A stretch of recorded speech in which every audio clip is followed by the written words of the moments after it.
Hello दोस्तों, राज MD online channel में आप सभी का स्वागत है। दोस्तों हमारा टॉपिक चल रहा था यानी बाल विकास में हमने क्या पढ़ा था? वंशानुक्रम पढ़ लिया था। वंशानुक्रम के नियम के बारे में पढ़ेंगे। अब क्या है वंशानुक्रम में नियम कौन कौन से हैं और कौन कौन से मनोवैज्ञानिकों ने नियम दिए हैं। उसमें सबसे पहला आता है दोस्तों यानी बीजमैन के नियंत्रण का नियम। कौन सा? बीजमैन का नियम, यानी जो बीजकोश, उस नियम का क्या नाम है? बीजकोश निरंतर का नियम। बीजकोश वाला किसने दिया था? बीजमैन के द्वारा दिया गया था।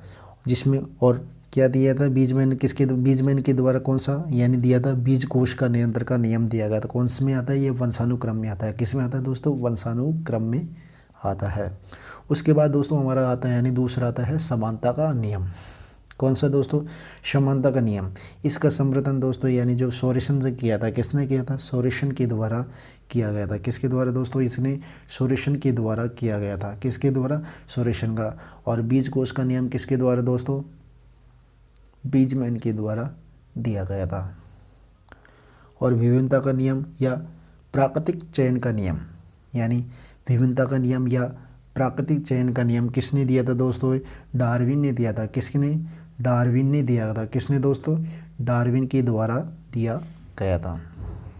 यानी इसमें वंशानुक्रम विभिन्नता पाई जाती है और प्राकृतिक देन होती है या जन्मजात होती है। किसने कहा था? ये डार्विन के द्वारा ही कहा गया था। उसके बाद दोस्तों हमारा आता है अगला नियम वंशानुक्रम का, प्रत्यागमन का नियम। कौन सा? प्रत्यागमन का नियम। प्रत्यागमन का नियम दोस्तों किसने यानी मेंडल के द्वारा दिया गया था। किसने दोस्तों? मेंडल के द्वारा दिया गया था। यानी इसमें इस प्रत्यागमन के द्वारा दोस्तों यानी जो संतान की उत्पत्ति होती है वो विपरीत होती है। कौन सी? विपरीत संतानों की पैदा होना।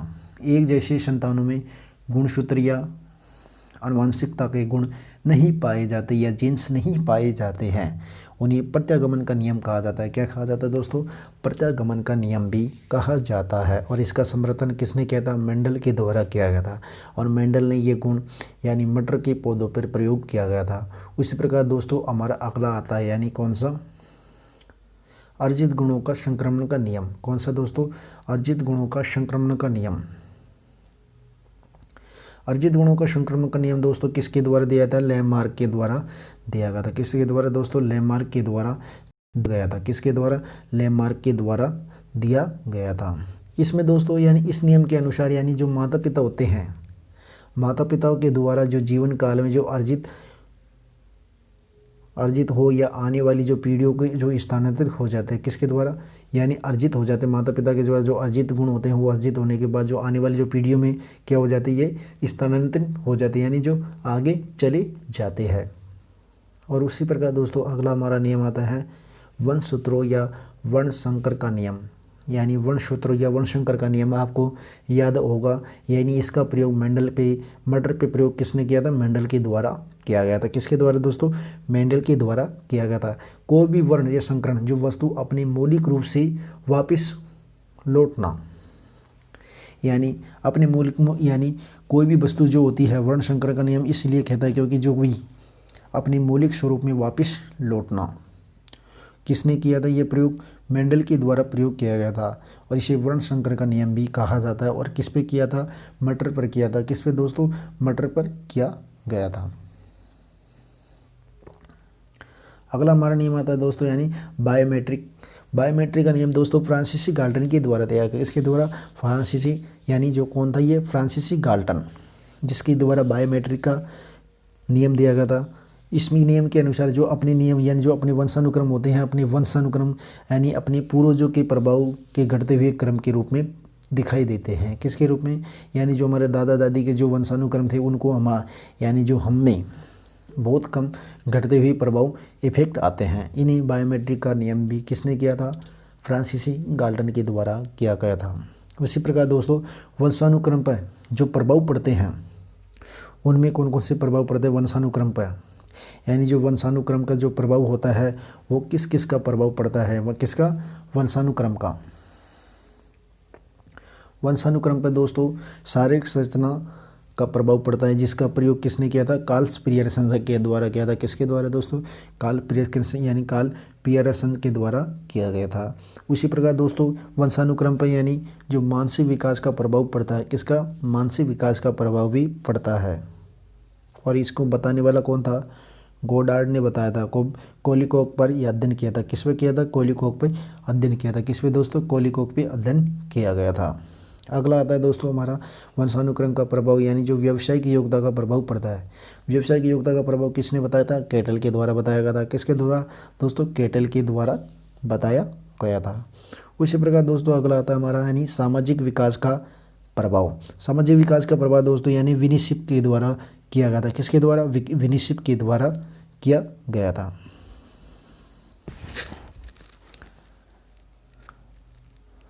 और महानता का प्रभाव, महानता का प्रभाव पड़ता है किसके द्वारा? गाल्टन ने बताया था। किसने? गाल्टन के द्वारा महानता का प्रभाव बताया गया था। और सामाजिक विकास का प्रभाव विनिशिप के द्वारा बताया गया था। और व्यावसायिक योग्यता का प्रभाव केटल के द्वारा बताया गया था। किसके द्वारा दोस्तों? केटल के द्वारा भी व्यवसाय का प्रभाव पड़ता है यानी व्यवसायिक योग्यता का प्रभाव पड़ता है। और मानसिक विकास का प्रभाव गोडार्ड के द्वारा पड़ता है, जिसने किस पे प्रयोग किया था? यानी कोलिकोक पर किया था। और शारीरिक का प्रभाव कार्ल पियरसन के द्वारा बताया गया था। किसके द्वारा? कार्ल पियरसन के द्वारा बताया गया था। और हमारा अगला आता है दोस्तों यानी चरित्र का प्रभाव। चरित्र का प्रभाव दोस्तों यानी डगडेल के द्वारा बताया गया था। किसके द्वारा दोस्तों? डगडेल के द्वारा बताया गया था। किसका? चरित्र का प्रभाव यानी जो हमारे वंशानुक्रम पर प्रभाव पड़ता है। और हमारा अगला आता है यानी मूल शक्तियों का प्रभाव भी पड़ता है। मूल शक्तियों का प्रभाव दोस्तों थोंडाइक के द्वारा बताया गया था। किसके द्वारा दोस्तों? थोंडाइक के द्वारा ही बताया गया था। और प्रजाति की जो श्रेष्ठता का प्रभाव पड़ता है वो क्लार्क के द्वारा बताया गया था। किसके द्वारा? क्लार्क के द्वारा बताया गया था। और वातावरण का प्रभाव भी पड़ता है। पहले हमारा पढ़ लिया था जो बाल विकास पे वंशानुक्रम का प्रभाव पड़ा था। वंशानुक्रम पे किस किस का प्रभाव पड़ता है वो पढ़ा। अब आता है हमारा वंशानुक्रम पे यानी बाल विकास पे दूसरा प्रभाव आता है वंशानुक्रम के बाद वातावरण का प्रभाव। कौन सा आता है दोस्तों? वातावरण का प्रभाव। वातावरण में क्या क्या आते हैं और जो हमारे बाल विकास को क्या करते हैं? इफेक्ट करते हैं, उनके बारे में पढ़ेंगे। वातावरण की कुछ परिभाषाएं जान लेते हैं। वातावरण क्या होता है? GS किसके द्वारा दोस्तों? GS रोज के अनुसार वातावरण एक बाह्य शक्ति होती है जो हमें क्या करती है? प्रभावित करती है। किसके अनुसार? रोज के अनुसार।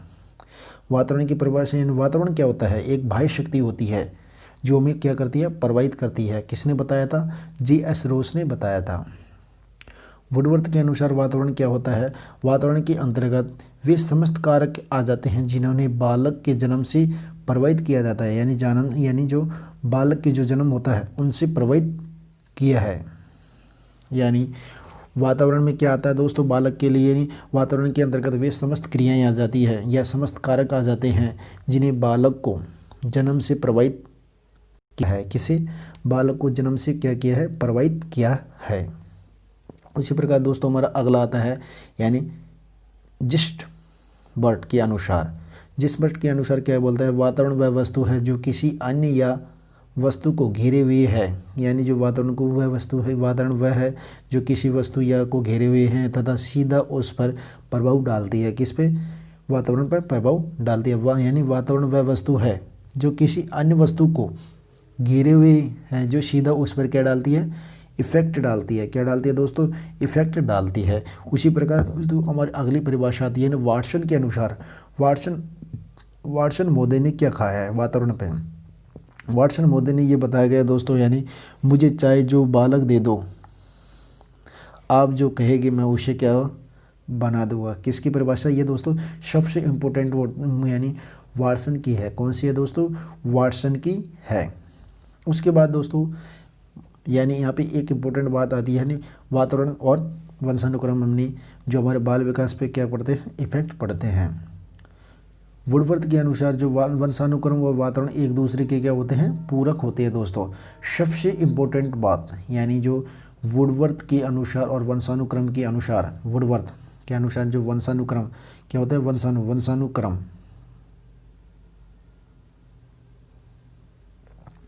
और वातावरण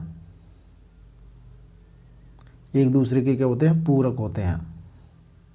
क्या होते हैं दोस्तों, एक दूसरे के पूरक होते हैं। किसके अनुसार, वुडवर्थ के अनुसार। वंशानुक्रम और वातावरण दोनों एक दूसरे के क्या होते हैं दोस्तों, पूरक होते हैं। क्या होते हैं दोस्तों, एक दूसरे के पूरक होते हैं दोस्तों। यानी क्या होते हैं दोस्तों, एक दूसरे के पूरक होते हैं। वंशानुक्रम और वातावरण एक दूसरे के क्या होते हैं दोस्तों, पूरक होते हैं। और हमारे जो बाल विकास को प्रभावित करने वाले और अन्य कारक कौन कौन से हैं, बुद्धि का प्रभाव भी हमारे बाल विकास को प्रभावित करता है। कौन, बुद्धि का प्रभाव भी करता है। लिंग का प्रभाव भी हमारे वंशानुक्रम को प्रभाव करता है। किसको, सॉरी, बाल विकास को प्रभावित करता है। यानी बुद्धि का प्रभाव भी हमें बाल विकास को प्रभावित करेगा, लिंग का प्रभाव भी बाल विकास को प्रभावित करेगा, और अंतःस्राव ग्रंथियाँ भी बाल विकास को प्रभावित करेगी। और पारिवारिक वातावरण भी बाल विकास को प्रभावित करेगा। सामाजिक वातावरण भी बाल विकास को प्रभावित करेगा। यानी किसे, पारिवारिक वातावरण भी करता है, अंतःस्रावी ग्रंथियाँ भी करती है, और लिंग का प्रभाव भी करता है। सामाजिक वातावरण भी बाल विकास को क्या करता है, प्रभावित करता है। और अगला आता है संतुलन भोजन का प्रभाव। किसका, संतुलन भोजन का प्रभाव भी हमें वातावरण को यानी बाल विकास को प्रभावित करता है। और अगला आता है हमारा मनोवैज्ञानिक कारक का प्रभाव भी ये बाल विकास को प्रभावित करता है। यानी मनोवैज्ञानिक कारक भी बाल विकास को क्या करता है, प्रभावित करता है। जो बालक का विकास होता है उसको मनोवैज्ञानिक कारक भी प्रभावित करता है, और संतुलित भोजन भी प्रभावित करता है। सामाजिक वातावरण भी प्रभावित करता है, या पारिवारिक वातावरण भी करता है। अंतःस्राव ग्रंथियाँ भी करती है, लिंग और बुद्धि भी प्रभावित करती है। इसी प्रकार दोस्तों अगला हमारा आता है यानी विकास की अवस्थाएं। विकास की अवस्थाएं कौन कौन सी है, उनके बारे में अध्ययन करते हैं। विकास की अवस्थाएं दोस्तों, विकास की अवस्थाएं यानी जो विकास की कुल अवस्थाएं 10 अवस्थाएं होती है। कितनी अवस्थाएं होती है विकास की दोस्तों, कुल 10 अवस्थाएं होती है। यानी विकास को वातावरण या वंशानुक्रम भी प्रभावित करता है, बुद्धि करती है, लिंग करता है, अंतःस्राव ग्रंथि पारिवारिक करती है। और विकास की अवस्थाएं कुल कितनी बताई गई है, 10 अवस्थाएं बताई गई है। और विकास का प्रारंभ दोस्तों यानी सबसे इम्पोर्टेंट बोल, विकास का प्रारंभ दोस्तों गर्भ अवस्था से होता है। कब से, गर्भ अवस्था से विकास का प्रारंभ हो जाता है। और यह गर्भ अवस्था कहाँ तक होती है, 270 से या 280 दिन की होती है। कौन सी, 270 से 280 दिन की होती है। क्या होती है, यानी गर्भावस्था क्या होती है दोस्तों, 280 दिन से यानी 270 से 280 दिन की होती है। कौन सी होती है, 280 दिन की होती है। 270 से 280 दिन की क्या होती है, गर्भावस्था। आप इम्पोर्टेंट याद कर लेना दोस्तों, यानी जो गर्भावस्था होती है वो कौन सी आती है, जो गर्भावस्था काल से लेकर विकास का प्रारंभ कब से होता है, यानी गर्भकाल से होता है। इसकी 10 अवस्थाएं बताई गई है, जिसकी गर्भावस्था की एज कितनी बताई गई है दोस्तों, 270 से 280 दिन बताई गई है। यानी कितनी, 270 से 280 दिन की गर्भावस्था बताई गई है दोस्तों गर्भावस्था के बारे में अगली डिटेल आती है हमारी ये, यानी जो गर्भावस्था होती है, हमने आपको बताया था गर्भावस्था यानी कब कौन से काल होता है, यानी 270 से 280 का दिन होता है। यानी 270 से 280 दिन तक क्या मानी जाती है, गर्भावस्था मानी जाती है। गर्भावस्था को दोस्तों हमने 3 भागों में बांटा गया है। कितने, यानी 3 भागों में गर्भावस्था को बांट लिया। कितने भागों में दोस्तों, 3 अवस्था यानी 3 भागों में बांट लिया। एक तो बीज अवस्था जो 2 सप्ताह तक होती है, भ्रूण अवस्था 2 सप्ताह से 1 माह तक होती है, 2 माह तक होती है। खान तक यानी 2 माह तक होती है। भ्रूण अवस्था खान तक होती है दोस्तों, 2 सप्ताह से 2 माह तक होती है। और बीज अवस्था यानी 2 सप्ताह तक होती है। गर्भावस्था 2 माह से जन्म तक होती है। क्या, यानी जन्म तक होती है। क्या दोस्तों, जन्म तक होती है। यानी गर्भावस्था कितने दिन तक, यानी 270 से 280 दिन की होती है। इसे हम 3 भागों में बांट सकते हैं। एक तो 2 सप्ताह, एक तो बीज अवस्था, भ्रूण अवस्था और गर्भावस्था। बीज अवस्था की एज होती है 2 सप्ताह तक होती है। कितनी, 2 सप्ताह तक होती है। और भ्रूण अवस्था की 2 सप्ताह से लेके 2 माह तक होती है। और गर्भावस्था की 2 माह से लेके जन्म तक उसे गर्भावस्था कहा जाता है। भ्रूण अवस्था 2 सप्ताह से 2 माह तक, और 2 सप्ताह तक कौन होता है, बीज अवस्था। ये हमारी क्या थी, गर्भावस्था के डिवाइडेड, यानी 270 से 280 दिन। उसके बाद आता है दोस्तों हमारे एक इम्पोर्टेंट बात आती है, यानी विकास पहले होता है तथा रचनात्मक और विनाशात्मक रूप में हो सकता है। कोई से भी रूप में हो सकता है विकास पहले होता है, रचनात्मक या विनाशात्मक यानी जो खतरे से परे, उसमें दोनों में हो सकता है। दोस्तों अगले वीडियो में हम पढ़ेंगे शेष अवस्था यानी इन्फेसेशन। कौन से पढ़ेंगे? शेष अवस्था। फिलहाल इतना ही, और हमारे चैनल को सब्सक्राइब नहीं किया तो सब्सक्राइब जरूर करना दोस्तों। नमस्कार दोस्तों।